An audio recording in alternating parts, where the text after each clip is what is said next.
We're really grateful. Our final session is actually the winner of one of our Cultural Enterprise Awards. So Katy's team at the Migration Museum won Best Shop in our awards earlier in the year. So this is the kind of headline act of Theatre One for you today. So please join me in giving Katy a warm welcome to the stage. Hi everyone, thank you for having me. My name's Katy Clinch. I'm the retail manager at the Migration Museum. I've been there since the end of 2022, and I'm going to talk about putting the storytelling at the heart of the Migration Museum shop.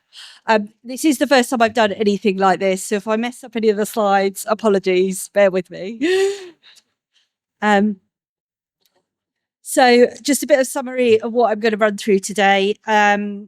Give you a little introduction to the Migration Museum, because I realise that not everybody might have heard of it. Talk about creating our Migrant Makers Market, story so far, future plans, and then some questions at the end. So what is the Migration Museum? We are Britain's missing museum. And why do we need a migration museum now? So there's never been a more important time to put Britain's migration story at the centre stage. Migration is headline news, but so often for the wrong reasons. Polarised, divisive, dehumanised, angry narratives. But far from dividing us, migration has the potential to unite, providing a shared hopeful vision. That's because migration is relevant to us all. We all have a migration story, whether it's first generation immigrant, or our family goes back many generations in Britain, or even family that's emigrated to another part of the world. Migration goes to the heart of who we are, individually and collectively, and it's embedded in the very fabric of Britain. So currently we're based in the heart of a shopping centre in Lewisham in South East London. And our very exciting news that in 3 years' time, we'll be moving to a much bigger permanent home based in the City of London. And a lot of what we're doing now is about working towards the permanent migration museum. And so here I've just got a wonderful quote, which I think really sums up everything we're about, from our sadly late trustee, George Alagaya. A place where Britain's story is told in all its colour and varieties, a United Kingdom of peoples. That's what the Migration Museum represents. So here's a little bit about what we do at the Migration Museum. We put on world-class exhibitions. In Lewisham, we welcome 80,000 visitors per year.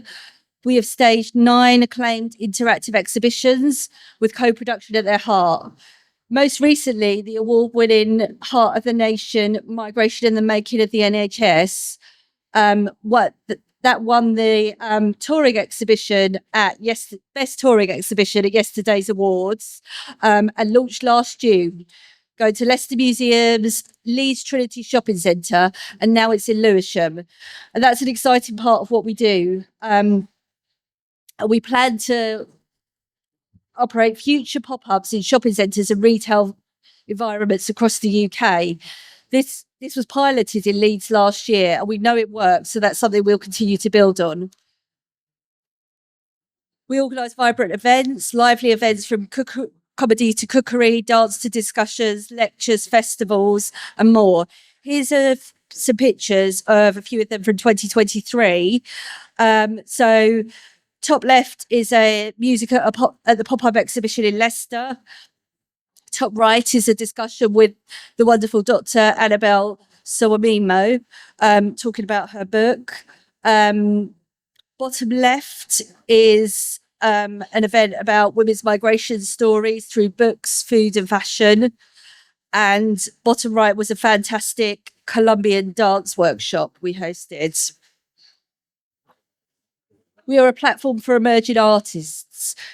So this is the wonderful artist we work with, called Karen Arthur. Karen's Barbadian mother passed on her love of sewing when she was 15. And this passion for creativity accompanied her throughout her teaching career. Karen is a vocal advocate for positive links between conscious clothing choices and positive people, especially women. So as part of our recent Taking Care of Business exhibition, we had her dress on display, and that was a really kind of sharing her story was a really important part of what we do at the museum. The museum's almost so a place for learning. So classrooms are increasingly diverse and educators need to support and teach relevant history. Our learning programme delivers interactive education workshops to 7,000 students each year and training to 300 teachers. And we are a hub for training and skills building. So a place where people can build their skills through volunteering, training and workshops. The museum is the museum is very much about creating meaningful social impact. And there are three that we aim to achieve. The first one is a better conversation about migration. So placing Britain's migration story at centre stage, a catalyst and backdrop for conversation, countering polarisation and equipping people with skills to debate migration. Secondly, a broad learning mission, workshops for schools, teacher training, influencing the curriculum by working with examination boards, training for corporates and public servants, skills building and driving careers in the creative industries, and a go-to destination for family history research. And finally, representation, belonging and inclusion.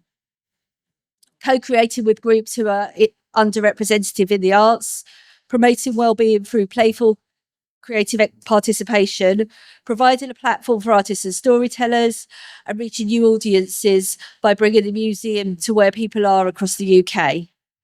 So just there, one of the most important things to note is providing a platform for artists and storytellers, which is where our shop really comes into what we do here.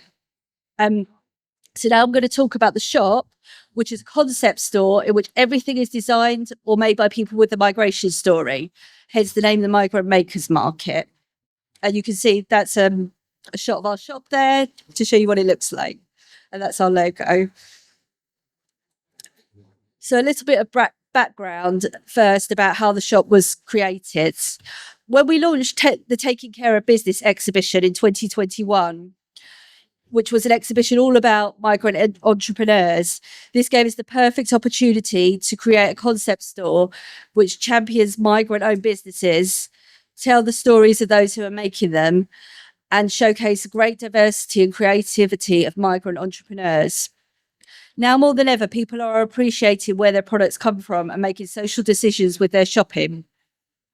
Our audience is markedly different from traditional arts and culture audience because we're in a shopping centre. And it's important that the shop speaks to the local community in terms of accessibility, content and design. Here's a few images of the Taking Care of Business exhibition. So it was an immersive exhibition shining a light on the central role that migrant entrepreneurs have played in shaping our lives and Britain, reflecting the contribution that they have made to shaping our high street, food, fashion, style, shopping, many different things. So just to point out one of the images here, which really sums up what the exhibition was about. Top right is a recreated Chinese takeaway, which was guest curated by Angela Hoy, who grew up in this takeaway in the Welsh valleys. So you can see here that our approach is very creative and quite playful. And all of our exhibitions are incredibly interactive. So coming on to the shop, what we really wanted was a concept store that's part of the museum and the exhibition and really gives the customer experience, tells stories to them. There was an open call out to local artists and designers. And Lucy Sanderson, a Lewisham-based designer, was chosen to create the Migrant Makers Market. Lucy is known for her multidisciplinary spatial design and created design using a bold colour palette that references the borough of Lewisham's blue and yellow brand identity. And this was the perfect fit for us. She created an easy adaptable fixtures and fittings, including market tables, and all of this was made in Lewisham. The logo mimics a repeat pattern signage used during store closures that has become a familiar aesthetic across British high streets and shopping centres.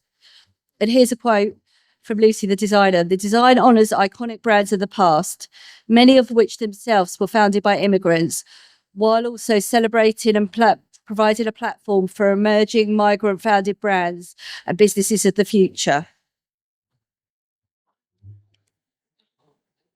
And here's a few more photos of the shop from when it launched. It really shows the colour palette, the blue and yellow colour palette, and just the look and the feel to create a shop that's part of the museum. And then the products, the key thing about the products are each product has a talking point, which you can take home and share the stories with others. And that brings me on to curating the product collection. So our aim was to have a vibrant, curated shop selling products exclusively from migrant-owned businesses and creators. And we started out with volunteer research. So we're very fortunate that we have a really good volunteer base at the museum. We have a lot of placement students that come and work with us as part of their university course.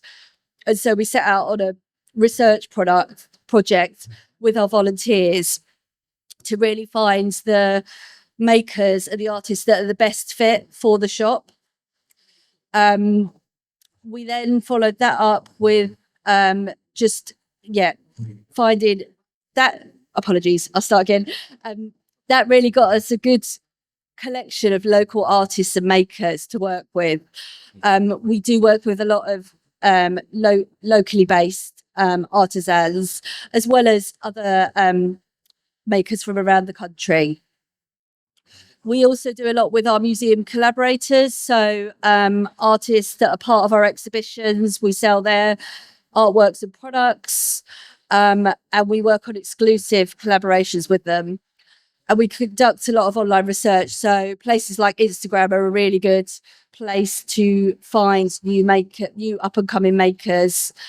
The way it works is generally on a wholesale model for us, like a lot of museum shops would be. So although it's called a Makers Market, we still buy the stock in ourselves. Sometimes we work on sale or return, if it's a more particularly expensive artworks, for example. And sometimes we work with artists on commissions for exclusive ranges.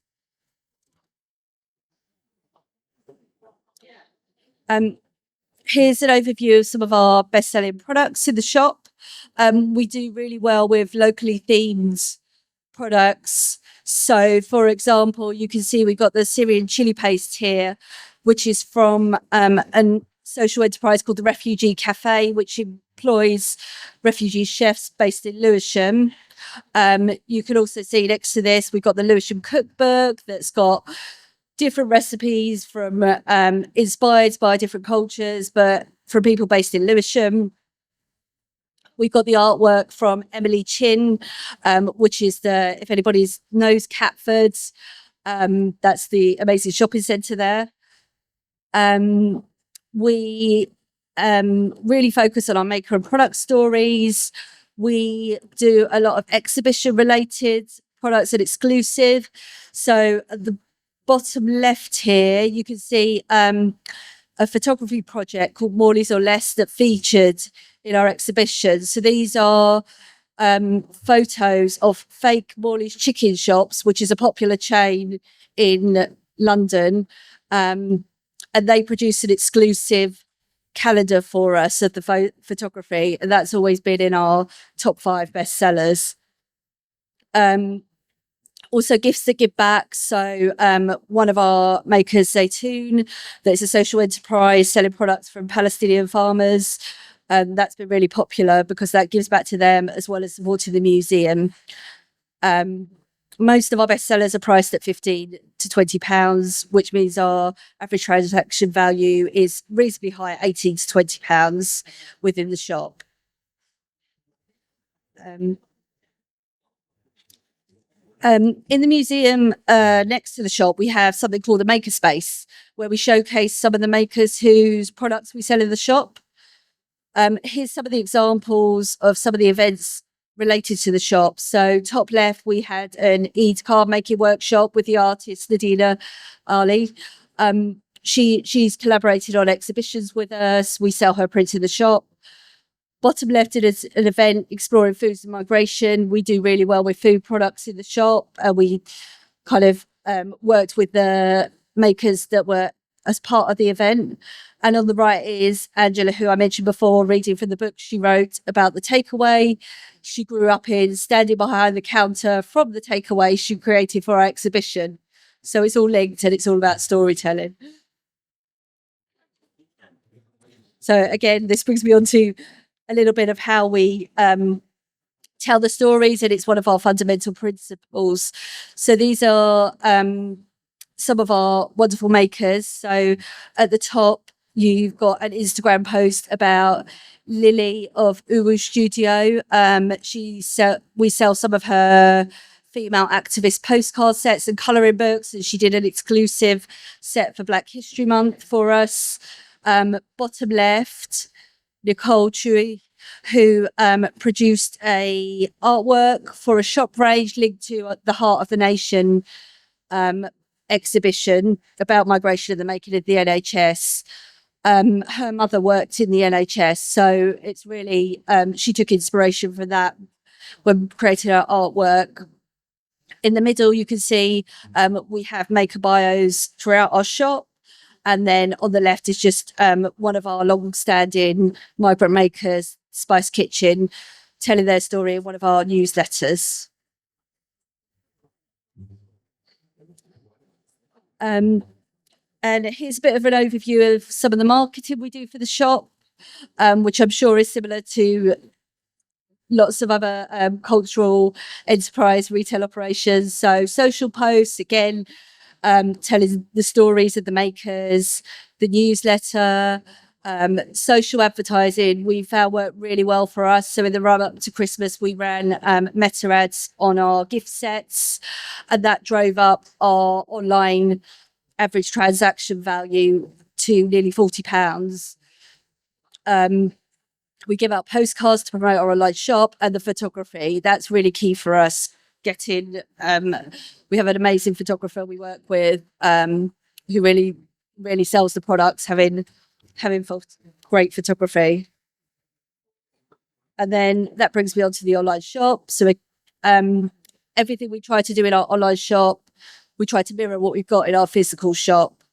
And you can see here we've got some of the storytelling here about the steam room, another one of our long-standing makers, and their story about the kind of the dry cleaners laundry store they started in Hackney, and how that developed into different products and artworks.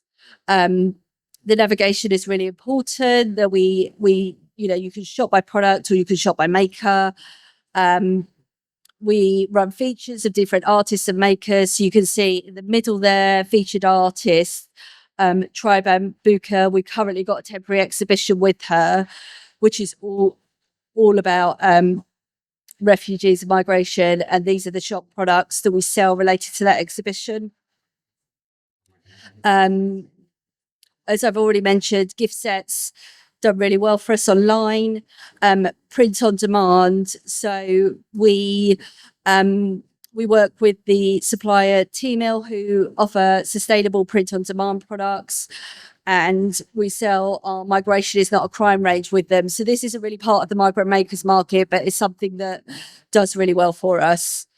And then the other thing that's really helped with our online shop is we get support from an organisation called the Digital Culture Network, which is free for all Arts Council funded organisations. And if you need any help with an online shop, I'd highly recommend them. And then it's just this is our online shop homepage, just to show you that. And then just to talk about our past year for the shop. So it's been our best year for the shop so far. Our sales are 22% up on the previous year. Because we're in a former H&M store in a shopping centre, we have really big windows, and they were previously always used for a museum exhibition space with artist collaborations. But in the run up to Christmas, we decided to use it for a shop window. So you can see bottom left there, this is the window we created, and it had a fantastic effect on sales. We were 63% up on the year in December, so it made a really big difference. And our online sales as well. We had a really good year for those, 64% up on the previous year. Big part of that was, as I've already mentioned, the gift sets and social advertising. The other thing that which I touched on earlier was about the award-winning touring exhibition Heart of the Nation that launched last June, and we trialled the pop-up shop model in Leicester and Leeds. So bottom right, you can see where we were based in Trinity Shopping Centre in Leeds. We trialled a small shop in there to see how that would do. It was on a very limited budget, limited time and limited space. And I think that led to some challenges for us, but there's definitely an opportunity, because our plan for the future is not only to have a permanent museum, but to have hubs in shopping centres and retail environments. So that's a great opportunity for our shop as well, and to take our Migrant Makers Market around the country. But that's something we really need to invest in to launch that properly. Here's just a few more photos of our current shop. That was at our launch of Heart of the Nation recently in Lewisham. And then just to talk about our future plans. So we're launching a permanent museum in 2027. It's really exciting. It's going to be in the heart of the City of London. An amazing opportunity for us. But it's going to be a big step change to what we've done so far. However, we feel that we've established some really good foundations, both for the museum and for the shop. And so the next few years are really going to be trialing and testing and planning for that. And just a few smaller things we've got planned for the shop. So, like I said, trialing new concepts in preparation for the permanent museum. More artist collaborations. So this is one we're about to launch here with a local artist. Garab Thakali has done this amazing mural on the side of Lewisham Shopping Centre. So we've got a range launching featuring that artwork. We'll be updating our branded products, removing plastic packaging. And then we have a new exhibition launching in the museum in September called All Our Stories, which are all different stories of migration taken from past exhibitions and some new exhibitions. So that's really exciting that we've got some new artists to work with on shop ranges. And then here's just a bit of a look at what the permanent museum is planned to look like. It'll be a groundbreaking permanent landmark cultural destination in the heart of the City of London, with 2,800 square metres over 3 floors, and it's due to be ready in 2027. And that will feature a destination shop and cafe. And that's just a visual created of what it might look like there. And yeah, thank you.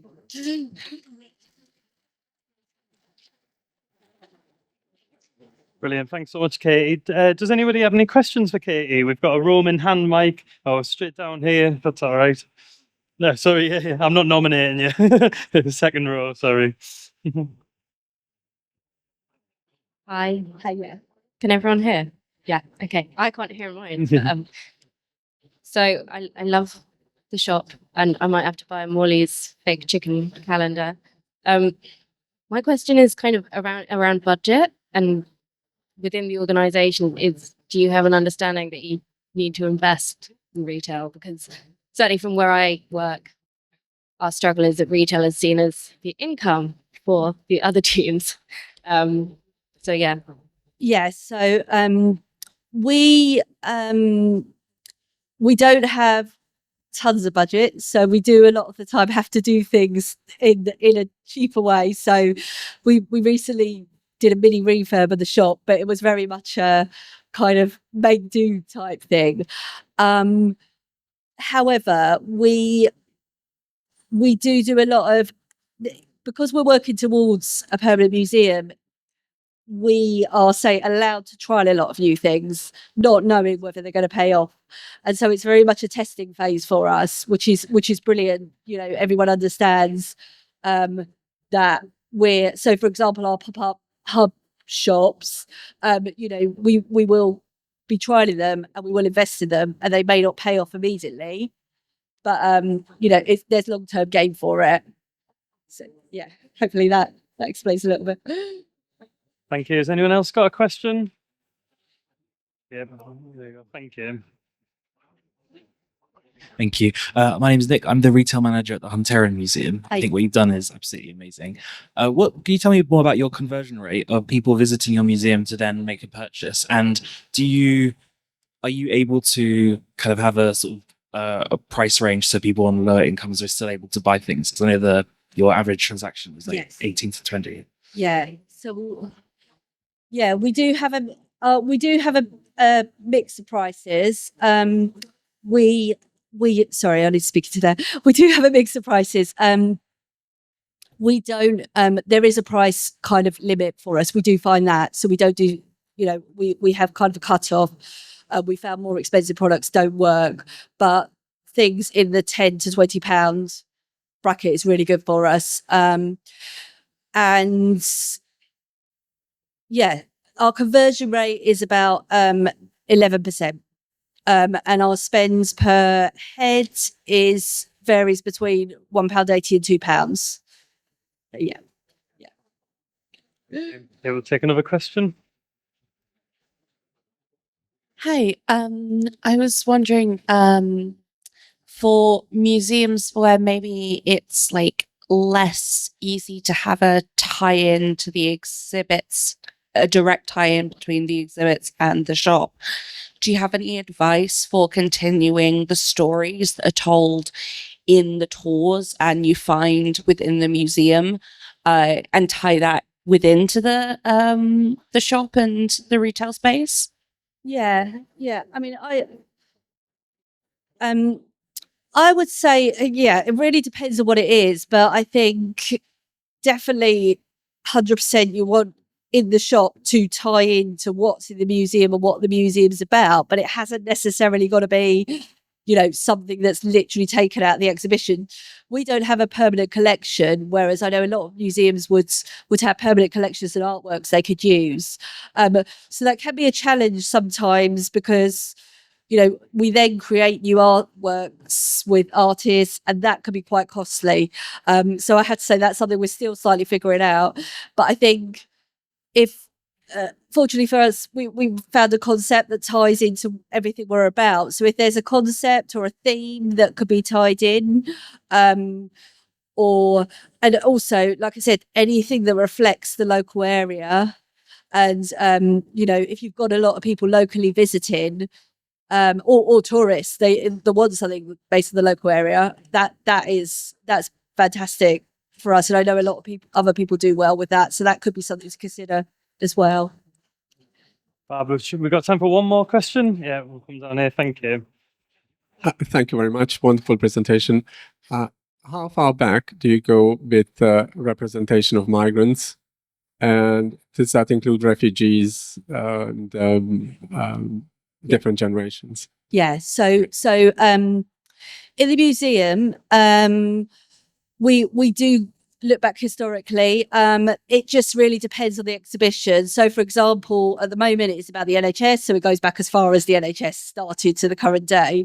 But then there'll be other exhibitions where it looks further back, and it's about all kinds of migration, emigration as well. We had an exhibition in the past called Departures as well, about people moving elsewhere. So it's really, really the topic, just as broad as it is. And in our shop, for example, we take about 30% of our sales on books. So we cover all aspects of migration and history, and current issues in the books in our shop as well. That's great. Thanks for all the questions, and thanks very much for your brilliant presentation. Like I say, Katy's shop won our Cultural Enterprise Best Shop Award early in the year. So if you want to be up here next year, then Gordon or Tom are both sat here, both from the association, if you want to know a bit more about what we can do to support you. If not, this is the last session in Theatre One, so if you could join me in giving Katy one more thanks. Thank you.